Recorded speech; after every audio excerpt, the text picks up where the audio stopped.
Dans cette présentation, nous allons voir les instructions de rupture de séquence. Ces instructions sont l'instruction continue, break, goto et return. Alors, l'instruction continue est utilisée dans les structures itératives. Elle permet de passer à une itération suivante de la boucle sans exécuter les instructions qui suivent cette instruction, donc l'instruction continue. L'instruction break permet de sortir d'un bloc d'instructions associé à une instruction répétitive ou bien alternative. Donc c'est les instructions if, for, while ou bien do while. Elle ne permet de sortir que d'un seul niveau d'imbrication. Par exemple, si l'on a deux boucles imbriquées, si on met l'instruction break dans la deuxième boucle, elle va sortir de la deuxième boucle pour aller sur la première. Elle ne va pas sortir des deux boucles en même temps. L'instruction goto, c'est une instruction de saut inconditionnel. Elle permet d'aller n'importe où à l'intérieur d'une fonction.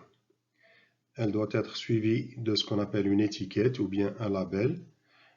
Un label, c'est une chaîne de caractères qui permet d'identifier l'instruction vers laquelle doit s'effectuer le saut. Par exemple, on peut faire une suite d'instructions. Si l'on met ici go to, on va mettre par exemple un label qu'on va appeler ET1, un certain nombre d'autres instructions. Alors l'instruction qui est concernée par le saut, donc vers laquelle doit s'effectuer le saut, elle doit être précédée par l'étiquette ou bien le label.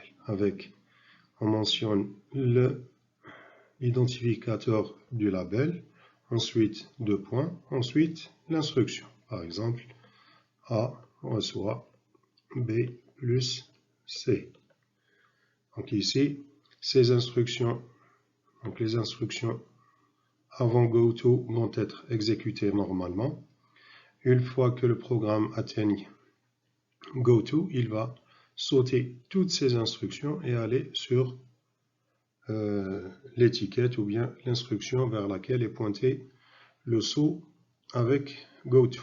L'utilisation de goto est très déconseillée car elle altère considérablement la lisibilité des programmes. Il faut essayer d'éviter autant que possible d'utiliser l'instruction goto. Et enfin, l'instruction return permet de terminer l'exécution d'une fonction. L'instruction return est utilisée pour renvoyer les résultats d'une fonction. On va essayer de voir sur un exemple d'application l'utilisation de ces instructions. Donc l'instruction continue, break, goto et return. On va essayer de voir sur un petit exemple d'application l'utilisation des instructions de rupture de séquence. Alors ici, le programme permet uniquement d'afficher sur une boucle les valeurs de i et de j, i allant de 6 jusqu'à 1 et j allant de 4 jusqu'à 0.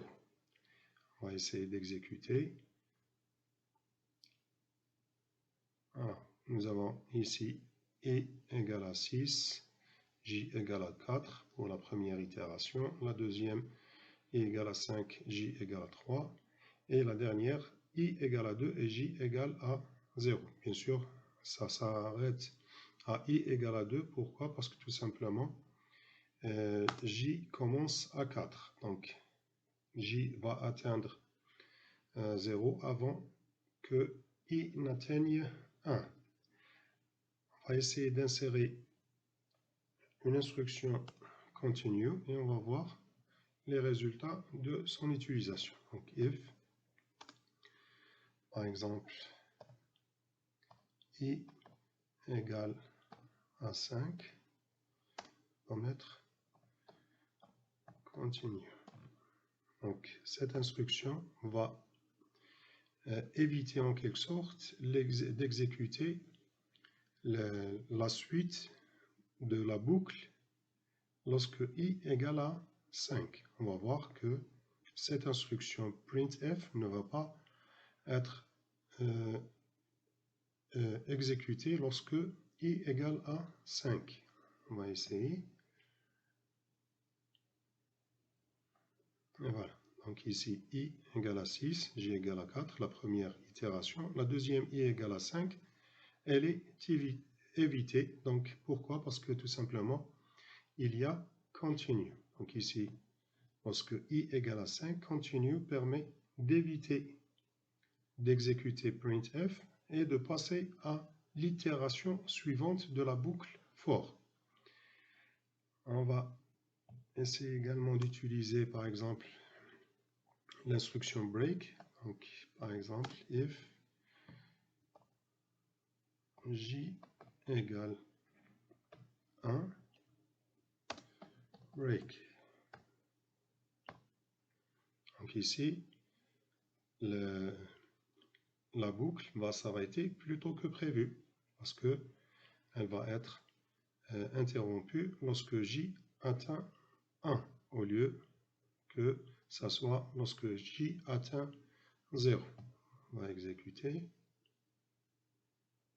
Voilà. Donc ici, i égale à 6, j égale à 4.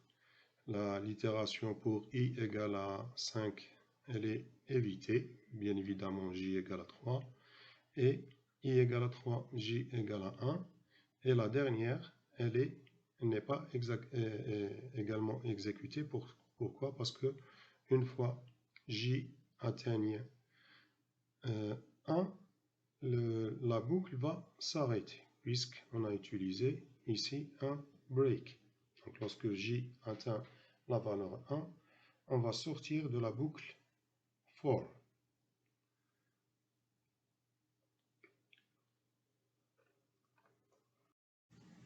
On va essayer de voir comment utiliser l'instruction goto, quoique c'est vraiment déconseillé d'utiliser goto.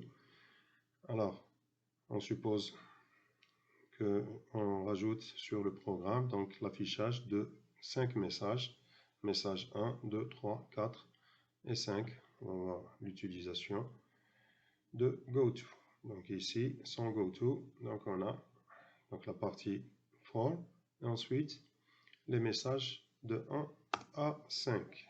Par exemple, si on insère ici l'instruction goto, donc goto, on va mettre un label pour l'étiquette ou bien pour le label. Par exemple, étiquette 2, point virgule, et on va pointer l'étiquette 2 ou bien le label sur cette instruction. Étiquette 2 et 2 points.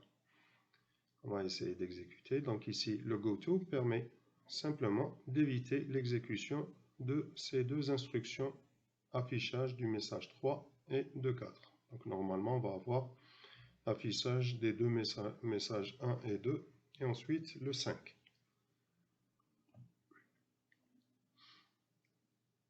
Voilà. Donc nous avons l'affichage de message du premier, du deuxième et du dernier. Donc le 5e.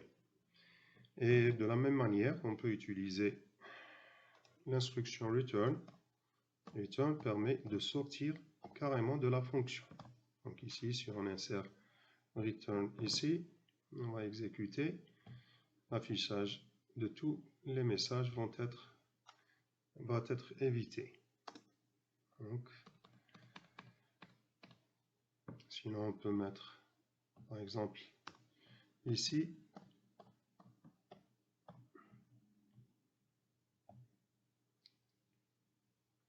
voilà, message 1. On peut même le mettre ici, par exemple.